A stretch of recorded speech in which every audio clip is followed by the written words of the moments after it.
Le podcast Athlète Entrepreneur, animé par Amélie Delebel, vous relate les différents parcours inspirants d'anciens sportifs ou sportifs actuels de haut niveau de différentes disciplines qui se sont tournés par la suite ou sont actuellement dans le milieu entrepreneurial. Des entrevues et reportages qui sauront vous motiver à atteindre votre plein potentiel. Le podcast Athlète Entrepreneur, des cheminements à découvrir.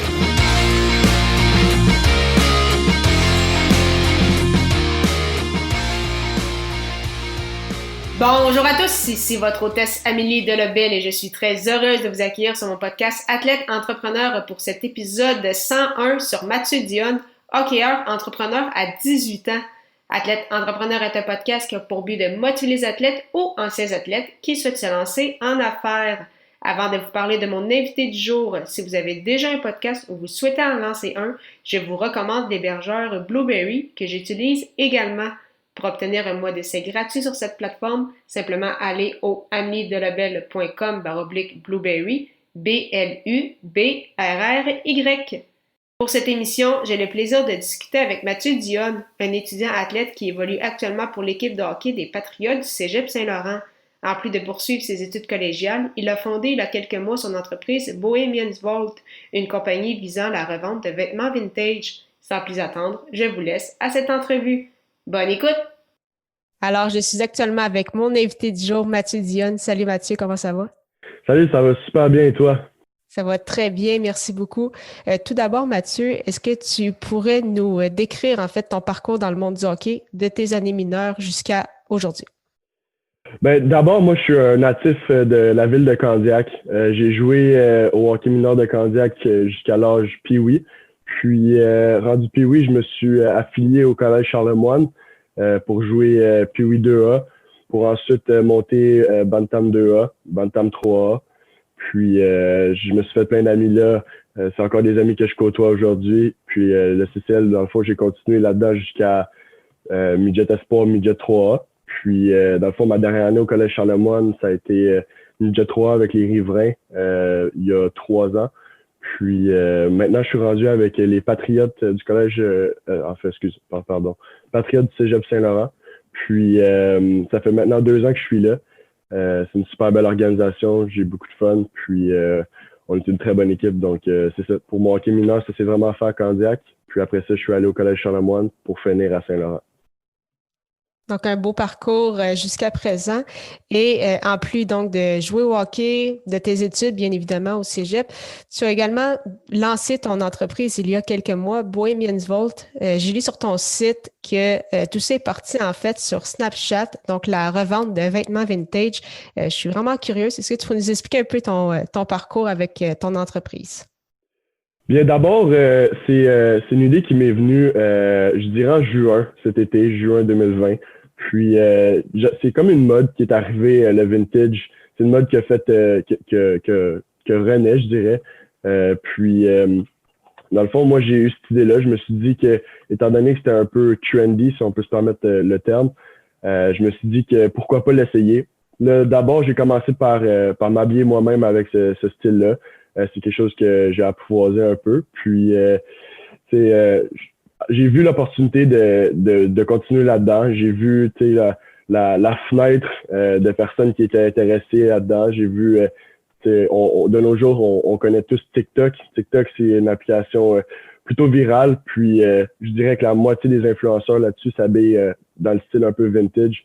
C'est quelque chose qui a vraiment fait surface en 2020. Puis là, je me suis dit, pourquoi pas l'essayer, puis on le verra. Donc, ce que j'ai fait, c'est que j'ai été magasiné dans les magasins à Montréal, Toronto. J'ai acheté des lots de vêtements à travers le Canada, les États-Unis. Puis, je me suis dit, premièrement, avant de commencer quoi que ce soit, je veux savoir si ça marche. Donc, je vais essayer de le vendre à mes amis en premier. Donc, sur Snapchat, en effet, j'ai créé une story privée. Puis, j'ai mis le plus de monde que je pouvais dedans, que je connaissais. Puis, j'ai commencé par vendre là. Ça a super bien marché dès le départ. J'ai eu des amis qui ont été là pour moi. J'ai eu des codes de vente incroyables. Puis, tu sais, ma famille me dit pourquoi pas continuer là-dedans. Puis, essaye-toi. Donc, moi, ce que j'ai fait, c'est que j'ai commencé par vendre là, je dirais, pendant 2 semaines. Puis, j'ai fait un drop. Donc, un drop dans le terme de la game, c'est un peu comme un lancement c'est comme un nouvel arrivage de vêtements. Dans le fond, c'est moi ce que j'utilise le mot drop pour dire que dans le fond, il y a une nouvelle publication qui est sortie avec un nouvel arrivage. Donc, j'ai commencé par faire 2 drops sur Snapchat, puis ça a super bien marché. Donc, je me suis dit, gars, on va commencer ça sur Instagram, on va prendre ça plus sérieux, puis on verra où que ça va nous mener. Puis, donc, c'est ça, je suis allé sur Instagram, j'ai créé la page Bohemians Vault. Mes amis et moi, cet été, on avait un petit inside, on s'appelait les Bohèmes pour en rire un peu. Donc, je me suis dit, gars, vintage, c'est un peu le trend secret, c'est un peu le nouveau style. Donc, je me suis dit, gars, Bohemians Vault, c'est comme ça que ça va s'appeler, puis on verra où que ça va nous mener. Puis, depuis ce temps-là, ça roule depuis juillet, je dirais, depuis le début juillet. Puis ça va super bien. Dans le fond, j'ai commencé avec quelques abonnés. Ça a monté. Puis un jour, j'ai fait une vidéo dans lequel je faisais un don de vêtements vintage à des personnes qui en avaient besoin pour l'hiver. Donc, je dirais au mois d'octobre. Je me suis dit, étant donné que j'achète énormément de vintage, puis que souvent je me ramasse avec quelques extras. Donc, mettons que j'achète 50 vêtements puis que j'en vends 45, mais il y en a 5 là-dedans qui sont des moins aimés du public. Puis je me suis dit que ceux-là devaient servir à quelque chose. Les laisser dans ma chambre, ça servait à rien. Donc, j'ai décidé de justement prendre ces vêtements-là, puis de faire quelque chose avec. Cette vidéo-là a blow up, si on peut utiliser ce terme-là. C'est une vidéo qui a explosé sur les réseaux sociaux. On parle de 40 000 views, je crois. J'ai gagné 1500 abonnés en 1 ou 2 journées. Donc, ça l'a énormément lancé un peu ma carrière dans le vintage. Bohemians Vault, ça l'a parti de là. C'est un peu mon point de commencement, si je peux dire. C'est sûr que je faisais des ventes avant, mais gagner 1500 abonnés en 1 ou 2 journées, c'est un peu un boost aux ventes. Donc, moi, ça m'a super bien aidé. Puis, c'est un peu de là que Bohemians Vault est né. Puis, depuis ce temps-là, ben, ça roule. Tu dis que ça roule, puis effectivement, très, très beau parcours. Est-ce que tu es tout seul dans ton entreprise ou est-ce que tu te fais aider ou c'est vraiment toi qui gère tout ça de A à Z, que ce soit justement les commandes, le site Internet, parce que tu as également, Bohemians Vault a aussi un site Internet, les médias sociaux. Donc, comment ça fonctionne? Dans le fond, moi, j'ai commencé ça avec un ami à moi. On était 2. Puis finalement, lui avait aussi sa page. Donc, finalement, on a décidé de se séparer. Pour le mieux, les 2 compagnies vont super bien. Je lui souhaite le meilleur. Puis, on a commencé ça à 2. Donc, finalement, je me suis ramassé seul après, je dirais, 2-3 semaines. Donc, avant un peu le lancement Instagram. Puis, finalement, comme j'ai mentionné tantôt, j'ai des amis qui ont été là pour moi dès le départ. Ils ont été super. Puis, Bohemians Vault est associé à Mathieu Dionne, mais il y a beaucoup de monde derrière ça. J'ai des amis qui sont là, qui m'aident gratuitement. Qui sont là surtout pour me soutenir là-dedans. J'ai des amis, j'ai un studio photo dans ma chambre, j'ai des boîtes de vêtements, faut que je magasine, j'ai plein de trucs à faire, donc c'est un peu impossible tout seul. C'est sûr que c'est possible, impossible, c'est pas le terme, mais avec de l'aide, ça aide. Donc j'ai des amis qui ont été super pour moi. On a fait ça ensemble, puis il y a beaucoup de monde derrière ça. Ma famille aussi, mon petit frère qui sortait sur le balcon dehors pour prendre des photos à 30 degrés. Puis le soir même, c'était ses réseaux sociaux. Donc, il y a beaucoup de monde qui m'aide là-dedans. C'est sûr qu'après ça a pris de l'expansion. Donc, il y a eu bohemians.vault sur Instagram. Il y a eu bohemiansvault.com sur Internet, donc un site que j'ai créé par la suite quand j'ai vu que ça fonctionnait. Donc, c'est ça. C'est un peu ça le parcours. Il y a du monde derrière ça. Puis, tout a enchaîné par la suite. Puis, justement, on peut lire sur le site que tu as déjà plusieurs centaines de transactions. Est-ce que c'est beaucoup au Québec ou tu touches également d'autres endroits? Écoutez, Bohemians Vault est à peu près à 400 transactions et plus, si c'est pas 500. Donc, on parle de beaucoup de transactions de vêtements. Hein. C'est du linge qui ont une deuxième vie. Donc, moi, je considère que 400 à 500 transactions pour du linge recyclé, si on peut le dire, c'est extraordinaire. Puis, en gros, Bohemians Vault, c'est un peu ça le principe. C'est justement d'utiliser le vintage pour oui, c'est ma business à moi, c'est mon petit emploi, mais c'est aussi pour donner une seconde vie aux vêtements. Puis, en gros, dans le fond, c'est un peu ça. Puis on peut lire que il y a beaucoup de transactions qui ont été faites, mais il y a une belle audience qui a été créée. C'est au Québec, c'est sûr que c'est au Québec. En gros, j'ai vendu dans ma région à moi beaucoup. On parle du Roussillon, donc Candiac, Saint-Constant, Delson, etc. Saint-Jean-sur-Richelieu. Mais aussi partout, il y a beaucoup de monde. J'ai du monde en Gaspésie.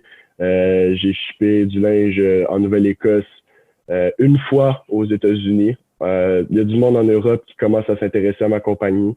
Je suis pas rendu là encore, mais oui, on peut dire que c'est un peu... c'est pas international encore, mais j'aimerais bien ça, ouais. Puis, tu avais mentionné aussi tout à l'heure que c'est ça ce qui avait aidé beaucoup à la viralité, c'était le fait que tu t'impliquais, donc que tu redonnais des vêtements. On a vu également une autre vidéo sur Instagram où tu avais aidé pour un GoFundMe, donc d'un homme qui avait un cancer de l'estomac de stade 4. Pourquoi c'était important pour toi aussi rapidement de t'impliquer dans ta communauté? Pour moi, c'est quelque chose d'ultra important. Dès le départ, moi, j'ai eu de l'aide de beaucoup de monde. Donc, je me suis dit que si ce monde-là était prêt à m'aider moi, pourquoi moi, je serais pas prêt à aider les autres. Dès le départ, j'ai commencé ça en juillet. J'ai laissé ça aller un peu. Puis en octobre, j'ai fait la vidéo où est-ce que, justement, j'essaie de redonner à ceux qui n'en avaient pas les moyens, ceux qui n'avaient pas de quoi se mettre un chandail sur le dos l'hiver. Puis, c'est pas à Montréal, au Québec surtout, on a un hiver froid. Puis c'est pas tout le monde qui peut se permettre de justement de se couvrir l'hiver puis d'être prêt pour la saison hivernale. Donc moi je trouvais ça important d'en redonner, surtout quand j'avais les moyens d'en redonner. Tu sais, je l'ai dit plus tôt, j'ai des vêtements qui traînent, puis tu sais, c'est pas nécessairement des vêtements de piètre qualité, c'est pas des vêtements comme on peut dire des gainés, si on peut le dire. Donc c'est vraiment pas c'est des vêtements de qualité qui traînaient, qui ont juste pas réussi à se vendre. Puis au lieu des afficher 2, 3, 4 fois pour les vendre, pour aller me chercher une certaine cote, je me suis dit, fais juste en acheter d'autres, tu les vendras, puis ceux qui restent, donne-les. Puis c'est juste mieux comme ça, puis c'est mieux pour tout le monde.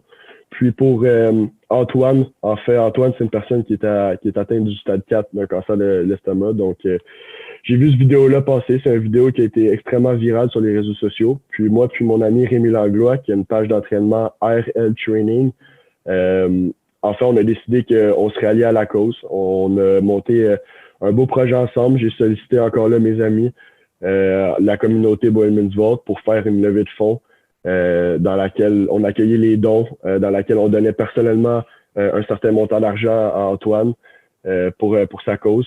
Puis ça a bien fonctionné. Donc pour moi, c'était important d'en redonner puisque j'en ai eu. Puis en gros, c'est ça. Là, c'est des valeurs qui m'ont été inculquées jeune par ma famille. Puis je trouvais ça important d'en redonner. Puis pour la prochaine année, ce serait quoi tes objectifs tant personnellement qu'avec ton entreprise? Et en deuxième sous-question, comment tu comptes gérer justement tout ce temps-là? Parce que là, tu continues quand même de t'entraîner. On souhaite qu'il va y avoir une saison qui va reprendre un jour avec les études en plus, ton entreprise. Donc, comment tu vois 2021? En fait, moi, dès je dirais la semaine prochaine ou en fait d'ici 2 semaines maximum, j'ai une ligne de vêtements qui s'en vient à l'effigie de Bohemians Vault. Donc, dans le terme moderne, on appelle ça une merch. Donc, c'est ça. J'ai une ligne de vêtements qui arrive à l'effigie de ma compagnie. J'appelle ça le drop hivernal. Donc, c'est dans le fond une série de coton watté, une série de crew neck, donc de coton watté sans capuchon. Puis, ça, pour moi, c'est important parce que oui, le vintage, c'est quelque chose, mais j'ai toujours voulu avoir un peu ma ligne de vêtements. Donc, Bohemians Vault me permet d'avoir 2 petites entreprises sous le même toit. Puis c'est un peu ça l'objectif, là, c'est ce qui s'en vient. Pour 2021, en général, c'est sûr que j'aimerais continuer à rouler Bohemians Vault du mieux que possible. La communauté adore le vintage, il y a toujours du monde qui en demande, donc je veux leur en donner. Je trouve ça important que le vintage continue, surtout si je m'en suis impliqué. Je trouve que c'est un beau trend, c'est quelque chose qui est le fun, surtout que c'est des vêtements qui ont été utilisés 2, 3 fois, mais qui sont encore de très bonne qualité. Qui sont à la mode en plus, donc je peux pas nécessairement demander mieux. Donc l'objectif, c'est sûr que c'est de continuer là-dedans. Là, en 2021, on espère que le hockey recommence, on espère retourner à nos activités normales. En 2020, j'ai réussi à associer le hockey, l'école et Bohemians Vault. Là, ça va être de voir si je suis capable de continuer un peu dans ma racine d'entrepreneur, puisque Bohemians Vault, c'est un de mes projets, mais j'essaie d'incorporer de nouveaux projets, des nouvelles opportunités. C'est ce que je veux faire probablement dans la vie, être dans le monde de la business. Donc, pour moi, c'est important. J'essaie de m'ouvrir des portes le plus possible. Puis, étant donné que le hockey puis l'école prennent une grande place, puis que Bohemians Vault est rentré un peu dans ma vie avant ça a été difficile en 2020 d'un peu mélanger les trois, puis de vivre avec les trois. Mais au final, je pense que j'ai bien réussi. Puis j'étais un gars qui en veut toujours plus. J'aime pas ça m'arrêter, puis attendre, puis patienter. Donc, je suis toujours à la recherche de nouvelles idées, de nouvelles opportunités. Puis en 2020, mon objectif, c'est de continuer à rouler le plus que je peux, tout en gardant un sérieux au hockey à l'école, puis dans le monde de la business. Non, mais c'est génial. Mais merci beaucoup, Mathieu. Pour terminer cette entrevue, je pose toujours 3 questions en rafale. Ma première, c'est quelle est la chose la plus importante que le sport t'a enseigné? Le sport, pour moi, c'est la vie d'équipe, c'est la famille. Moi, je suis un gars, je suis pas un loup solitaire, je suis un gars qui a besoin de ses amis, qui a besoin de ses coéquipiers. Puis, je considère que le meilleur exemple que je peux donner, c'est Bohemians Vault. Si j'avais commencé Bohemians Vault sans amis, sans personne pour m'aider, on parlerait pas d'un Bohemians Vault à 2400 abonnés. On parlerait pas d'un Bohemians Vault à 400, 500 transactions. Donc, pour moi, c'est quelque chose d'important. C'est des personnes que je considère comme ma famille. Chaque jour, je suis en contact avec mes coéquipiers, en contact avec d'anciens coéquipiers, comme j'ai dit, du Collège Charlemagne, du hockey mineur de Candiac, des Patriotes. Donc, vraiment, pour moi, c'est quelque chose d'important. Puis, c'est toujours l'équipe qui va passer en premier pour moi dans ma vie. Quel est ton plus beau souvenir sportif? Oh, c'est une bonne question. Je dirais... un de mes plus beaux souvenirs sportifs, ça aurait été probablement la victoire du championnat régional Bantam 3A. On a eu une année pas comme on l'aurait souhaité. On a eu un beau parcours, on a eu des belles victoires, on a eu des défaites plus difficiles. Mais Bantam 3A, on a gagné le championnat régional contre le Collège français pour ensuite accéder à la Coupe Dodge. Puis ça s'est fait en prolongation. Notre équipe a été excellente. C'est des amis que j'ai gardés près de moi encore aujourd'hui. Puis c'est sûr que j'ai plusieurs autres beaux souvenirs sportifs avec les Patriotes, avec le Midget 3A ou encore avec le hockey mineur. Mais celui-là, c'est un événement marquant pour moi. Là. Puis ma dernière question, c'est quel serait ton meilleur conseil pour un athlète ou un ancien athlète qui souhaite lancer son projet? Moi, je dirais d'y aller, de foncer. Étant donné qu'on est des athlètes, la plupart du temps, on a un entourage près de nous, que ce soit un entourage professionnel, les coachs, un entourage d'amitié avec des amis. On a des belles portes ouvertes dans le monde du sport. Allez-y, foncez, essayez-vous. Si ça marche pas, puis réessayez. Puis moi, j'ai pas... c'est quelque chose qui me jouait beaucoup dans la tête au début quand je voulais commencer quelque chose. Je me disais, si ça marche pas, si jamais j'ai pas de temps. Puis tu sais, si t'as pas de temps, puis c'est pas grave, c'est quelque chose que tu peux laisser de côté puis te concentrer sur les affaires plus importantes comme l'école. Mais pour moi, si j'avais un conseil à donner, c'est allez-y, essayez-vous. Si c'est quelque chose qui vous passionne, ben pourquoi pas. Puis en gros, c'est ça là. Mais c'est parfait, mais merci beaucoup Mathieu encore une fois pour ton temps. Puis je te souhaite la meilleure des chances avec ton projet, le hockey et les études pour la prochaine année. Ben, merci beaucoup à toi, Amélie, c'est super gentil. Merci beaucoup encore une fois à Mathieu Dionne pour son temps et en souhaitant que vous ayez apprécié ce 101e épisode officiel d'Athlète Entrepreneur. Si c'est le cas, vous pensez qu'il pourrait inspirer ou aider une personne de votre entourage, partagez-lui. Pour mes prochaines entrevues, si vous souhaitez que je discute avec des athlètes entrepreneurs en particulier, vous pouvez m'envoyer vos suggestions via la page Facebook de Podcast Athlète Entrepreneur. Merci encore une fois pour votre confiance et à la semaine prochaine pour une autre entrevue.